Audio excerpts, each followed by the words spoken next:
लाहौर की सेशन अदालत ने अदाकारा मोमिना इकबाल को हिरासत करने और जान से मारने की धमकियां देने के मुकदमे में नून लीगी एमपीए साकिब चद्दड़ और उनकी अहलिया सुमेरा की अबूरी जमानत में 28 जुलाई तक तौसी कर दी। एडिशनल एंड सेशन जज नुसरत अली सदीकी ने मुल्जिमान की अबूरी जमानत पर समाअत की। साकिब चद्दड़ अपनी अहलिया सुमेरा के हमरा अदालत में पेश हुए। दौरान समाअत तफ्तीशी अफसर ने बताया कि मुकदमे की तफ्तीश मुकम्मल करने के लिए वक्त दरकार है, जिस पर अदालत ने अबूरी जमानत में तौसी की।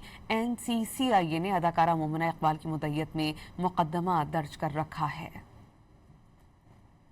लाहौर की सेशन अदालत ने अदाकारा मोमिना इकबाल को हिरासत करने और जान से मारने की धमकियां देने के मुकदमे में नून लीगी एमपीए साकिब चद्दड़ और उनकी अहलिया सुमेरा की अबूरी जमानत में 28 जुलाई तक तौसी कर दी। एडिशनल एंड सेशन जज नुसरत अली सदीकी ने मुल्जिमान की अबूरी जमानत पर समाअत की। साकिब चद्दड़ अपनी अहलिया सुमेरा के हमरा अदालत में पेश हुए। दौरान समाअत तफ्तीशी अफसर ने बताया कि मुकदमे की तफ्तीश मुकम्मल करने के लिए वक्त दरकार है, जिस पर अदालत ने अबूरी जमानत में तौसी की। NCCIA ने अदाकारा मोमिना इकबाल की मुद्दत में मुकदमा दर्ज कर रखा है।